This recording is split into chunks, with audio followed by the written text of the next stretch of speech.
नमस्कार, आप देख रहे हैं सौदा आपका। मैं हूं प्रियंका संभव। सबसे पहले हेडलाइंस। बाजार में गिरावट का सिलसिला थमा। सेंसेक्स 150 अंक तक चढ़ा। निफ्टी में 1/4% से ज्यादा की तेजी। मिड कैप शेयरों में भी करीब 1% की तेजी। ऑटो, रियलिटी और बैंक शेयरों में बढ़त। आज बाजार की नजर भारती एयरटेल और आइडिया के नतीजों पर। दोनों ही कंपनियों का मुनाफा 9 से 9.5% तक बढ़ने का अनुमान, लेकिन मार्जिन में बढ़त की उम्मीद कम। नतीजों से पहले आइडिया का शेयर 2% चढ़ा, लेकिन भारतीय एयरटेल में गिरावट। कल 18% टूटने के बाद आज फिर वॉकहार्ट का शेयर 10% लुढ़का। दवाएं रिकॉल करने से निवेशकों की चिंता बढ़ी। कंपनी की सफाई से भी नहीं मिली राहत। आईटी सेक्टर में हुई सबसे बड़ी डील। दुनिया की दिग्गज आईटी कंपनी कैपजेमिनी ने आईगेट को खरीदा। $4 अरब में हुआ सौदा। वित्त मंत्रालय की आज आरबीआई समेत पीएसयू बैंकों के साथ बैठक। अटके हुए इंफ्रा प्रोजेक्ट्स को रफ्तार देने पर रहेगा जोर। और भूकंप के 3 दिन बाद नेपाल में पटरी पर लौटती जिंदगी, लेकिन अब तक 4300 के पार पहुंचा मरने वालों का आंकड़ा। 10,000 तक जाने की आशंका।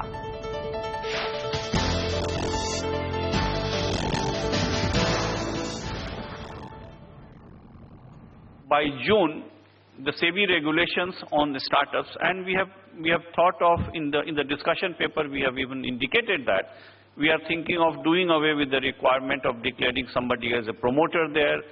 The disclosure requirements will be made less hard. The requirements with regard to staying invested in the company post-listing. So all those things we are going to liberalize. And the feedback, even yesterday we had a very detailed meeting with the representatives from some of the startups, and I'm surprised, and I will encourage all of you to go to places like Bangalore or Pune or Trivandrum or Gurgaon and see what level of entrepreneurial activity is taking place in our country. Maybe some of us are not aware of that. Young people with very innovative minds are coming out with fantastic solutions, having business possibilities and potentials. So all of us have to think together how we are able to provide them some means to raise capital. SEBI has also recently come out with guidelines on municipal bonds, and I'm sure if we want to make 100 smart cities or even develop other cities, we have to provide means of fundraising and capital raising by the municipal bodies. So we have come out with our regulations. We are actually seriously looking towards electronic IPO, and I'm sure in next couple of months that regulation will also be announced. Mention was made about how to make KYC very simple, and I fully endorse the suggestion, and we are seriously working on it, and electronic KYC is something on which we are going to take our decision very shortly. I'll also like to mention, because Mr. Thakkar talked about his visit to Germany and how he saw that skill development has been a very important growth factor for the growth of that country, Germany. We have felt that for the financial sector, especially the securities market, the need for trained manpower is so acute, and it is so very difficult to get a trained manpower. In fact, as per the last survey done or assessment done, it was not a survey, it was an assessment done, the total shortfall of trained manpower in the securities market is more than 30,000. There are people who have been trained on matters of finance, but they have not been trained on matters of securities market, especially the compliance requirements, the risk management requirements, and so on. SEBI has set up an institution called National Institute of Securities Market. This institute is already functioning for last 6-7 years. We have now started the process of shifting the institute to Patal Ganga, where government of Maharashtra has given us 70 acres of land, and a huge campus is coming up. SEBI is funding this project, and construction is fairly in advanced stage. In the month of February, we took some of the business leaders from Mumbai to see for themselves what all is happening there. While some of you may be aware that NISM is working in the area of certification, and there are more than 160 cities in the country where certification or testing is being done. But the main focus of NISM is going to be in the area of providing trained manpower and for the securities market, and for that we are already conducting exams in the area of which are in the nature of one-year course, and some of the banks, large banks, have already started utilizing the facilities of NISM for their newly recruited employees. So when the employees are being recruited, they are sent straight away to NISM. They have a 6 months to one-year course there, and then they are coming out, and the feedback has been fantastic about the contribution that they can now make. I will encourage all of you to make yourself familiar with what all facilities NISM can provide, and to the extent you feel comfortable, I will encourage all of you to take advantage of it, because the need for trained manpower is going to be larger and larger. If we want our country to go, and if we believe that our country is going to grow at 8% plus, then our market has to grow at a certain level. And if our market has to grow at a certain level, the need for trained manpower is going to be more and more. When I talked about FII, foreign institutional investors, and the money that they have put in this country, even in the year 2014-15, about $45 billion was invested by them.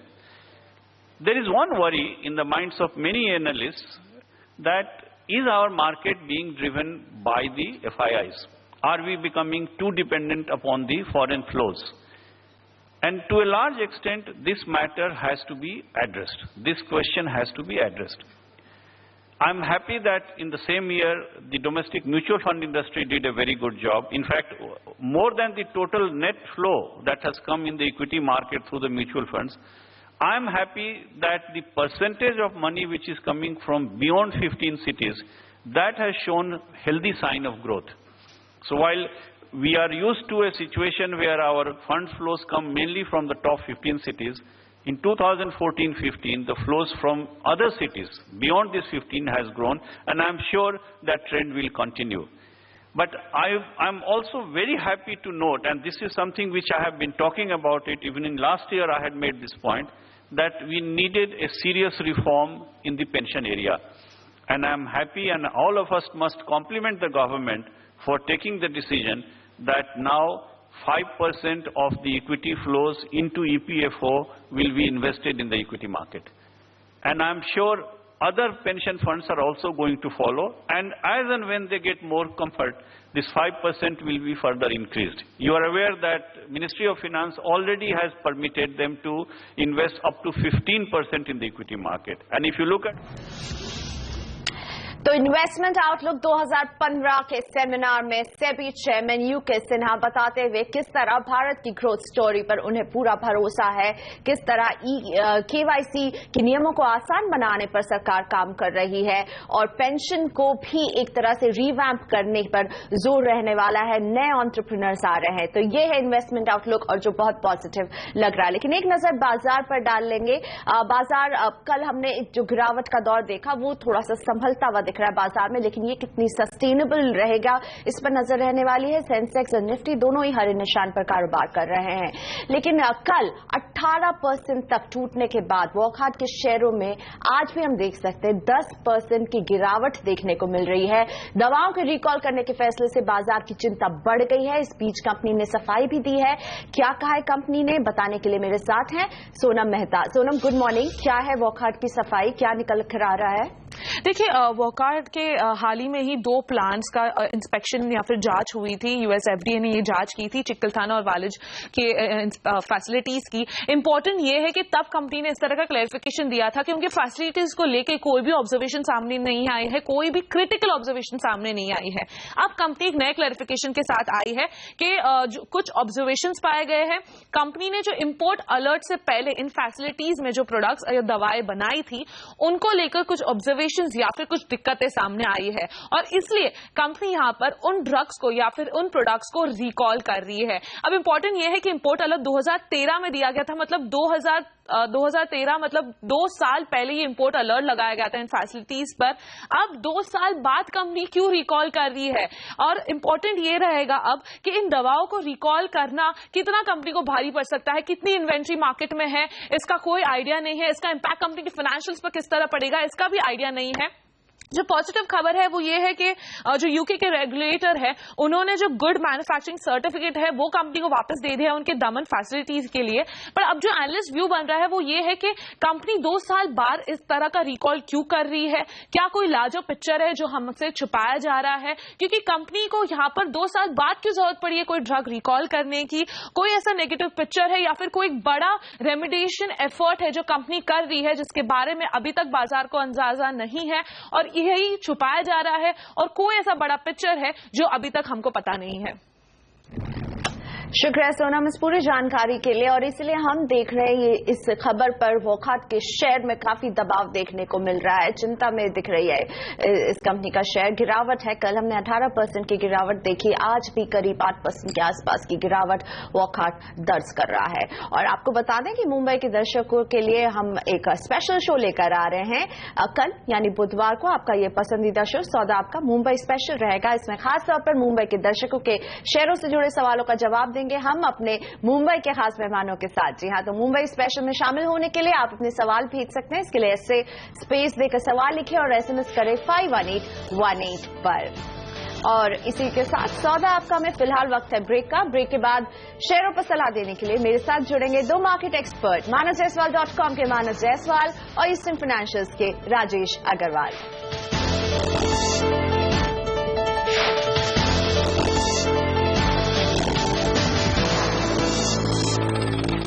Welcome back. सौदा आपका में शेयरों पर सलाह देने के लिए मेरे साथ हैं manasjaiswal.com के मानस जायसवाल और ईस्टर्न फाइनेंशियल्स के राजेश अग्रवाल। आप दोनों का ही स्वागत है। मानस, जो रिवर्सल हम देख रहे हैं निफ्टी में, आप इसे कितना सस्टेनेबल मान रहे हैं और आप क्या स्ट्रैटेजी रखने वाले हैं निफ्टी में?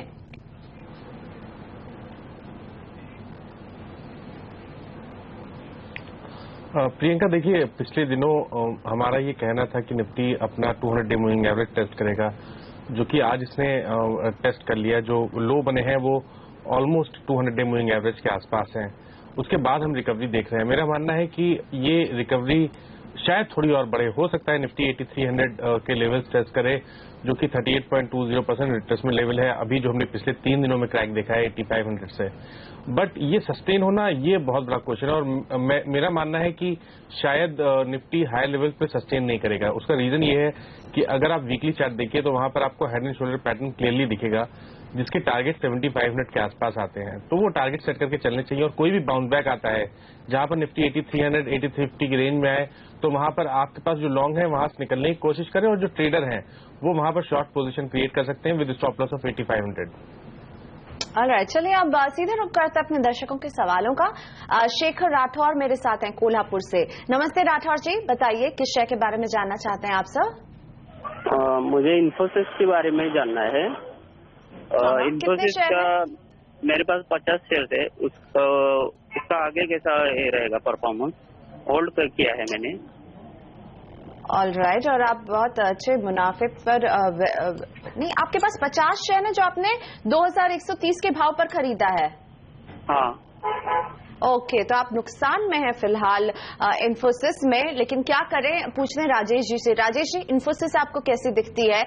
2130 रुपए की खरीद का भाव रहा है फिलहाल, 1900 के आसपास था इन्फोसिस। क्या सलाह होगी शेखर जी के लिए? प्रियंका, पहले तो ये जानना जरूरी है कि इनका टाइम होराइजन क्या है, क्योंकि अगर इनका छोटा टाइम होराइजन है, 3 महीने 6 महीने के लिए आए, तो मुझे लगता है कि अभी और भी दबाव बन सकता है स्टॉक पे। क्योंकि जैसा हमने देखा है कि इस तिमाही में जो भी परफॉर्मेंस आई है दिग्गज सॉफ्टवेयर कंपनियों की तरफ से, फिर वो चाहे विप्रो हो, इन्फोसिस हो या HCL टेक हो, सब में ही हमने दबाव आता हुआ देखा है। मार्जिन से प्रेशर आता हुआ देखा है, क्रॉस करेंसी का दिक्कत आती हुई देखी है। और ये जो सिचुएशन है ये मुझे लगता है कम से कम 1-2 क्वार्टर तक और चल सकती है। तो अगर इनका नजरिया छोटा है तो मैं कहूंगा कि जहां भी उछाल आता है 3-4 दिन की गिरावट के बाद जब बाउंस बैक आ रहा है, तो उस उछाल में निकल जाएं, किसी दूसरे सेक्टर में, for example private sector banking में स्विच कर लें, या कुछ FMCG स्टॉक है वहां स्विच कर लें तो बेहतर होगा। चलिए और आगे बढ़ते हैं। अगला सवाल पूछ रही हैं प्रतिमा पुणे से। प्रतिमा जी, गुड मॉर्निंग, बताइए मैम।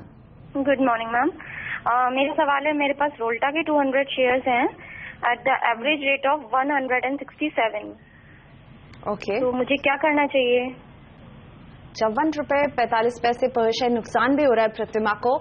मानस, कैसे दिखते हैं रोल्टा के चार्ट्स आपको? ये इनके एवरेज का प्राइस इन्होंने अभी बताया, क्या सलाह देना चाहेंगे प्रतिमा को?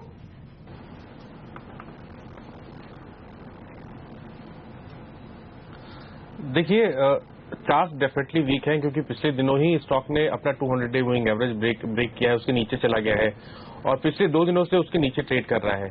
आज रिकवरी जरूर देखने को मिली है और ऐसा हो सकता है कि रिकवरी थोड़ी और बढ़े, हो सकता है स्टॉक 120 या 121 के लेवल टेस्ट करे, बट मेरा मानना है कि हाई लेवल्स पे रोल्टा से निकलना चाहिए और कोई भी फ्रेश लॉन्ग 135 के पहले ना बनाए। स्टॉक जब तक 135 के ऊपर क्लोज ना हो तब तक कोई फ्रेश लॉन्ग ना बनाए। तो मेरे हिसाब से तो कोई भी बाउंस बैक आए तो वहां पर निकलने की कोशिश करें स्टॉक से। ऑलराइट, और अब मेरे साथ जुड़ गए हैं मयंक बिजपुरिया। मयंक जी नमस्ते, बताइए किस शेयर पर आप सलाह चाहते हैं? मयंक बिजपुरिया। मयंक जी नमस्ते, बताइए किस शेयर पर आप सलाह चाहते हैं? मैम मेरे पास यूनियन बैंक के 50 शेयर हैं 186 रुपए में। 50 शेयर 186 रुपए आपकी खरीद का भाव रहा है। यूनियन बैंक के चार्ट कैसे दिखते हैं? मानस, क्या सलाह देना चाहेंगे मयंक जी को?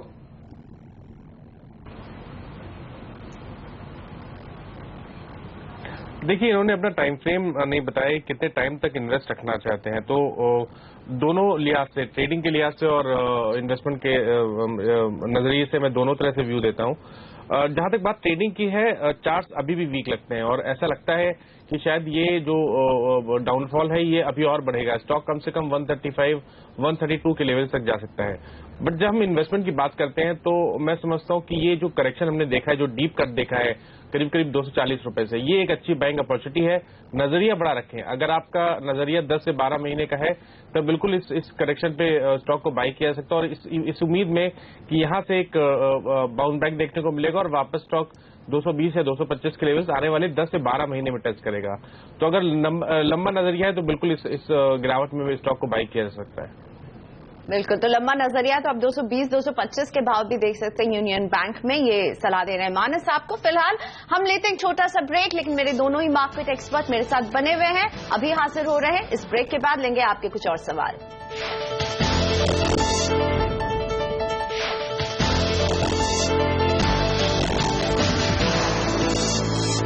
वेलकम बैक, आप देख रहे हैं सौदा आपका, मेरे साथ मानस जायसवाल और राजेश जी बने हुए हैं आपके सभी सवालों का जवाब देने के लिए। अंकित श्रीवास्तव का पहला सवाल एसएमएस के जरिए जो हमारे पास आया है, इनके पास है एनसीसी के 60 शेयर 101 रुपए इनकी खरीद का भाव रहा है और 10 रुपए 10 पैसे प्रति शेयर नुकसान पर बैठे हुए हैं। मानस जी, एनसीसी को अगर देखें और 6 महीने की अवधि ये बता रहे हैं कि इनके पास उस पर नजर रखे हुए हैं, तो एनसीसी आपको कैसा दिखता है? इसके चार्ट कैसे दिखते हैं आपको सर?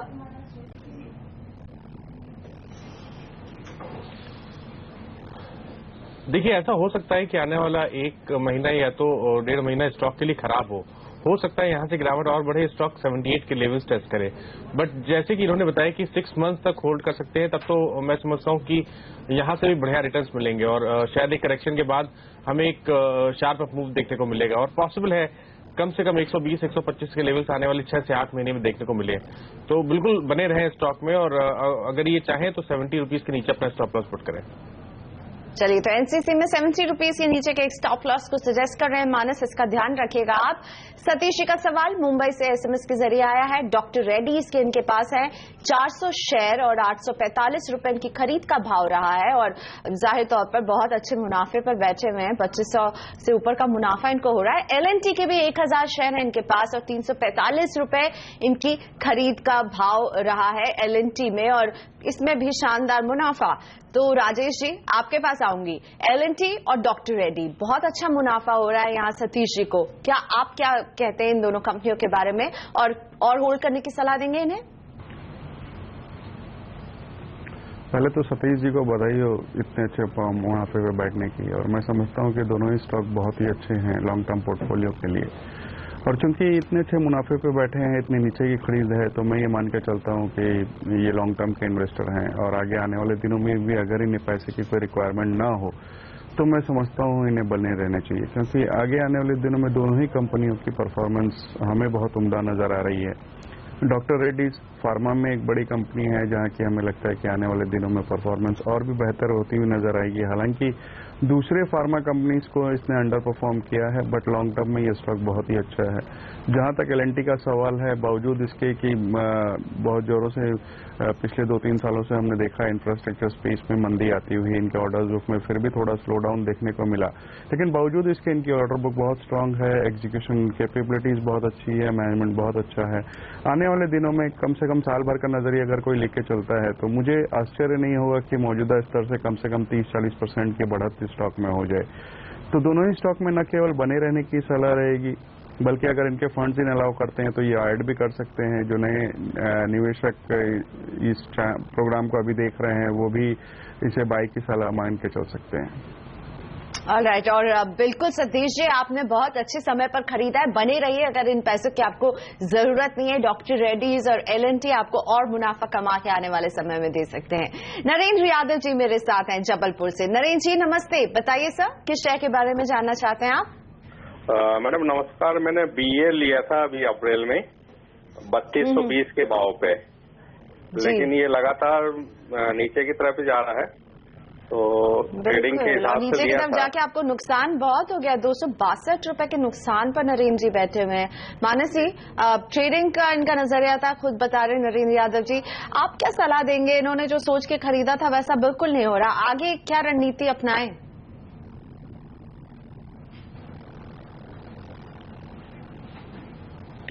देखिए, करीब 1000 रुपए से हम हाई टॉप हायर बॉटम्स बनते हुए देख रहे थे, और I think 2 month back stock ने 4000 के लेवल्स भी बनाए, बट उसके बाद ट्रेंड रिवर्सल हुआ है और यहाँ पर लोअर टॉप लोअर बॉटम्स बन रहे हैं। मैं समझता हूँ कि कोई बाउंस बैक आए जहां पर स्टॉक 3050 तक के लेवल्स टच करे तो वहां पर स्टॉक से निकलने की कोशिश करें। मैं नहीं समझता यहाँ से कुछ मेजर अपमूव आने वाला है। पॉइंट ये है कि आपको नजर रखनी है 3300 के ऊपर। 3050 पे निकले और 3300 के ऊपर अगर स्टॉक जाता है तब तो आप फ्रेश लॉन्ग बनाएं, अदरवाइज कोई भी बाउंस बैक एक अच्छी अपॉर्चुनिटी है जहां पर आपको लॉन्ग पोजीशन से एग्जिट होना है। और आपको बता दें कि हम मुंबई के दर्शकों के लिए लेकर आए हैं खुशखबरी। कल यानी बुधवार को आपका ये पसंदीदा शो सौदा आपका है मुंबई स्पेशल। इसमें खासतौर पर मुंबई के दर्शकों के शहरों से जुड़े सवालों के जवाब देंगे हमारे एक्सपर्ट। तो मुंबई स्पेशल में शामिल होने के लिए आप हमें सवाल भेज सकते हैं। इसके लिए ऐसे स्पेस देकर सवाल लिखें और SMS भेजें 51818 पर। और UFO मूवीज का IPO आज से खुल गया है। इस पर डिटेल में बात करने के लिए हमारे साथ जुड़ेंगे कंपनी के joint managing director Kapil Agrawal. सौदा आपका में आगे इस ब्रेक के बाद।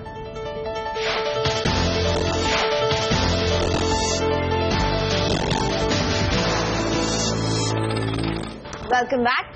UFO मूवीज का IPO आज से खुल गया है। कंपनी इस इशू से 600 करोड़ रुपए जुटाएगी। IPO के लिए शेयरों का भाव 615 रुपए से 625 रुपए रखा गया है। डिटेल में बात करने के लिए मेरे साथ हैं कंपनी के joint managing director Kapil Agrawal. Good morning mister Agrawal. सबसे पहले इस IPO के पीछे क्या ऑब्जेक्टिव है कंपनी का, किन टारगेट्स पर आपकी नजर है? Good morning Priyanka. हम ये it's a purely offer for sale. हम जो हमारे एग्जिस्टिंग इन्वेस्टर हैं, जिन प्राइवेट इक्विटी और वेंचर कैपिटल इन्वेस्टर 3i और प्रोविडेंस ने हमारे जिस वक्त हमें पैसे की जरूरत थी 2007 में और 2011 में उन्होंने हमारे पास पैसा लगाया, तो ये इस इशू का जो प्राइम ऑब्जेक्टिव है वो उनको एग्जिट देना है, शेयर को लिस्ट करना है। हम इसमें कोई नया पैसा कंपनी के अंदर रेज नहीं कर रहे हैं। तो अभी तक कैसा रिस्पांस मिला है सर? कैसा आपको लग रहा है?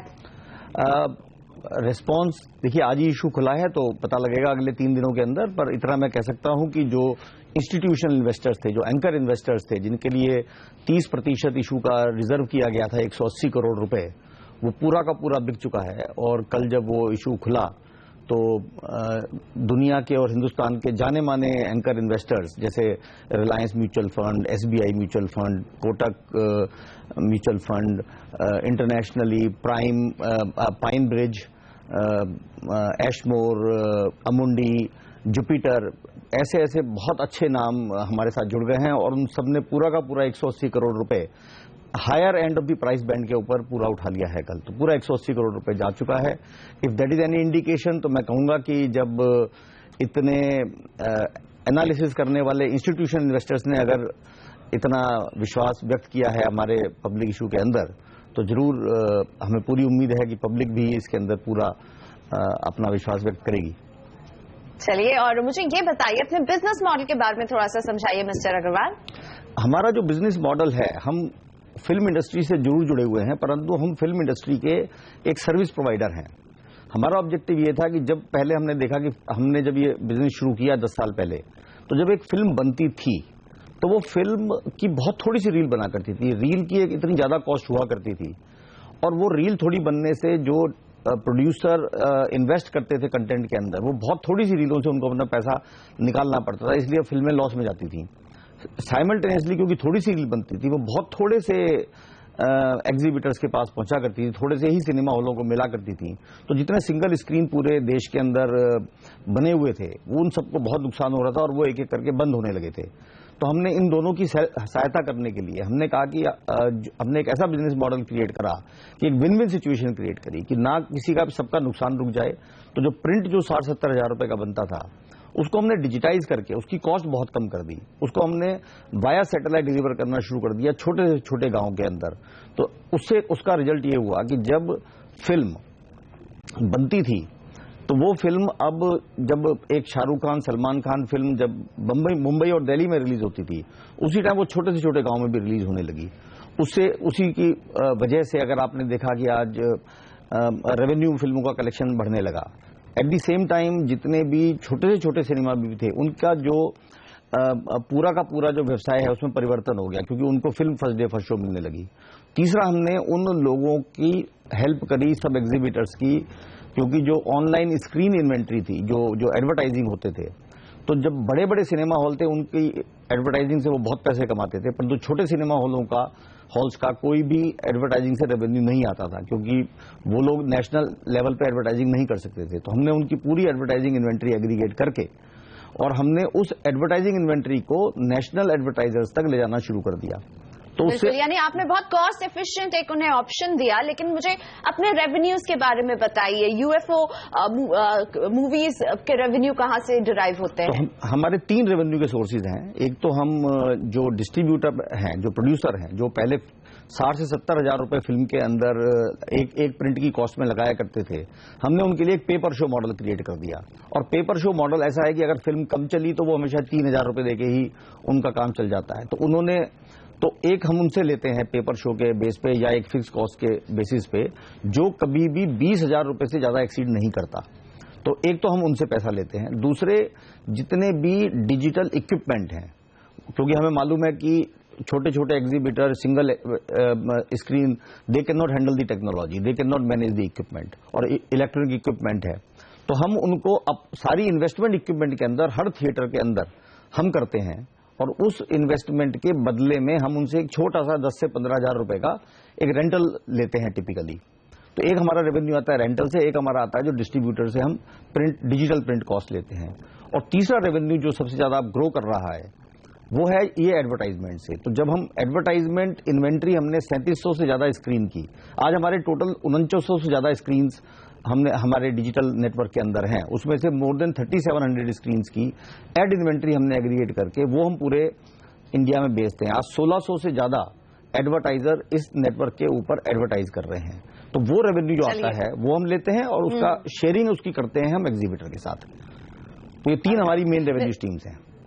मिस्टर अग्रवाल, बहुत शुक्रिया हमसे बात करने के लिए। उम्मीद करते हैं कि जब 30 अप्रैल को ये आईपीओ बंद होगा तो आप इसी तरह मुस्कुराते रहेंगे और अच्छा रिस्पांस आपको अभी सही मिल रहा है। शुक्रिया।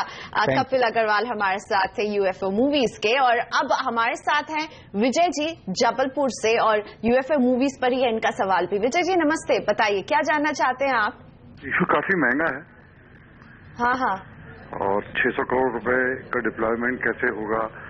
इन्वेस्टर को कुछ इसका बेनिफिट मिलेगा कि नहीं मिलेगा? तो क्या करना चाहिए बेसिकली इसमें, ये समझना चाहते हैं विजय जी। राजेश जी, यूएफओ मूवीज का मैनेजमेंट भी हमारे साथ था, और विजय जी जो सवाल पूछ रहे हैं, आप इन्हें क्या सजेस्ट करना चाहेंगे? क्या इन्हें एंटर करना चाहिए इसमें?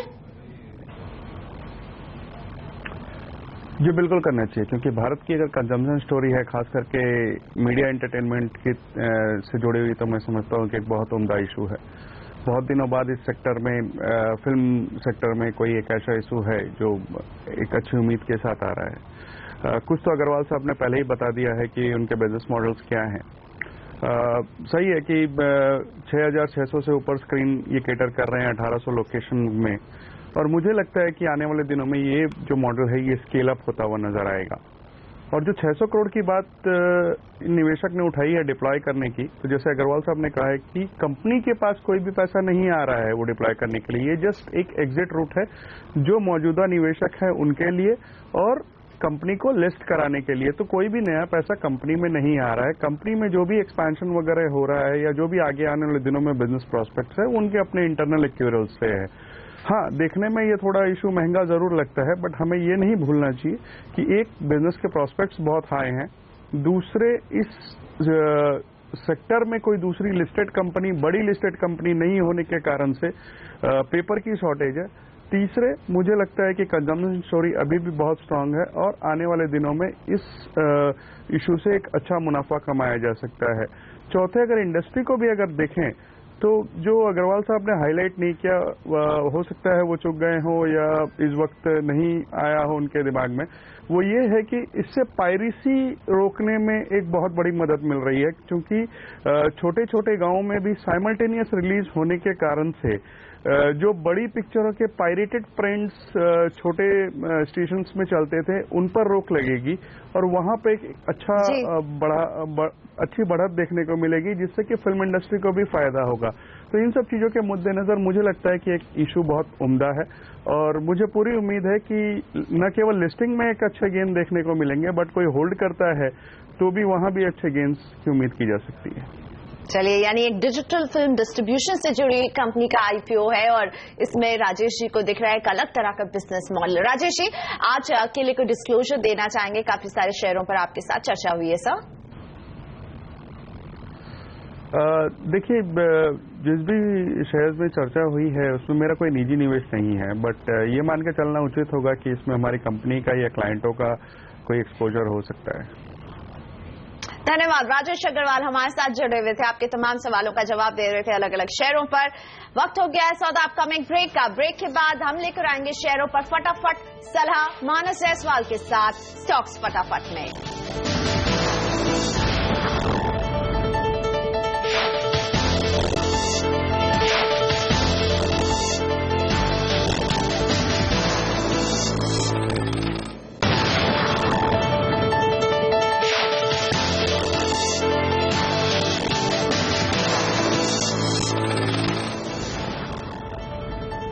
Welcome back. वक्त है स्टॉक्स फटाफट का। फटाफट शुरू करते हैं आपके सवाल। भावेश का सवाल मुंबई से टीसीएस के बारे में जानना चाहते हैं।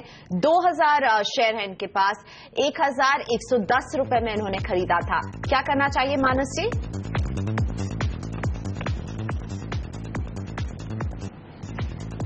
देखिए, ऐसा लगता है कि शायद ये इन्वेस्टर हैं, तब तो मेरा कहना है कि ये बिल्कुल बने रहें, नजरिया लंबा रखें। हो सकता है उससे पहले करेक्शन देखने को मिले, बट अगर 8 to 10 मंथ्स का व्यू है तो बिल्कुल बने रहें स्टॉक में और अपना स्टॉप लॉस 2300 रुपए के नीचे रखें।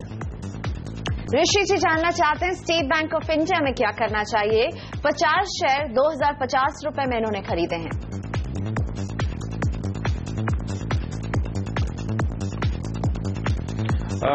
अगर ये इन्वेस्टर हैं तब तो बने रहें, और अगर इनका नजरिया बड़ा है, अगर 8 से 10 महीने का व्यू रखते हैं, तो मैं समझता हूँ यहाँ से भी कम से कम 15 to 20% का अप्रूव एसबीआई में जरूर मिलेगा। तो मेरी सलाह है कि स्टॉक में बने रहें।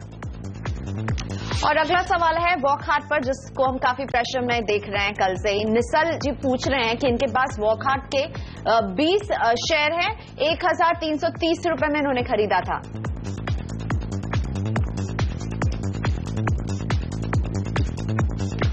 देखिए, हमारा पहले टारगेट था करीब 1200 रुपए का, जो कि इसका 200 डे मूविंग एवरेज था, वो ऑलरेडी स्टॉक ने टेस्ट कर लिया है, तो यहाँ से बहुत बड़ा कट मैं नहीं देखता हूँ। मैं समझता हूँ कि बने रहना चाहिए स्टॉक में। 1150 का स्टॉप लॉस रखें, और अगर स्टॉक 1300-1320 के ऊपर निकलेगा तो रिकवरी देखने को मिलेगी और वापस स्टॉक 1560-1580 के लेवल टेस्ट कर सकता है। भूपेंद्र पारक जानना चाहते हैं हिंदुस्तान कॉपर में क्या हो उनका अगला कदम। 500 शेयर 96 रुपए में इन्होंने खरीदा था।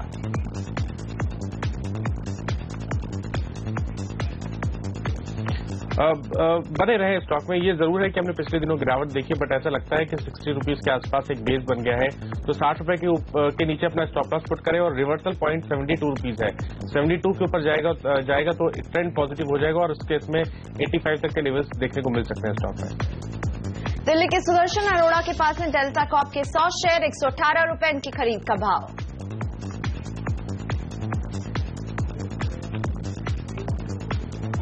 कोई भी रैली आती है डेल्टा कॉर्प में जहां पर स्टॉक 87 या 90 के लेवल्स टेस्ट करे तो वहां पर निकलने की कोशिश करें स्टॉक से। नंदिनी जानना चाहती हैं यूनिटेक में क्या हो इनका अगला कदम। 750 शेयर ये होल्ड करती हैं, 103 रुपए इनकी खरीद का भाव रहा है।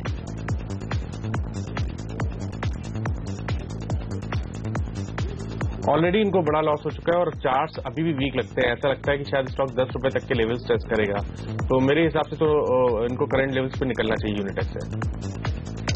और धन्यवाद आपका मानस जी इतने सारे सवालों का जवाब देने के लिए। सर आज के लिए कोई डिस्क्लोजर? आज हमारे पास स्टॉक्स फटाफट में इतना ही समय था।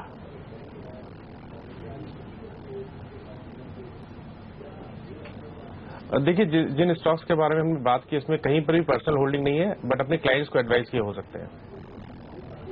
तो मानस जायसवाल हमारे साथ थे, आपके तमाम सवालों का जवाब दे रहे थे। सौदा आपका में वक्त हो गया ब्रेक का, लेकिन ब्रेक के बाद म्यूचुअल फंड पर सलाह म्यूचुअल फंड कॉर्नर में आप बने रहिए हमारे साथ।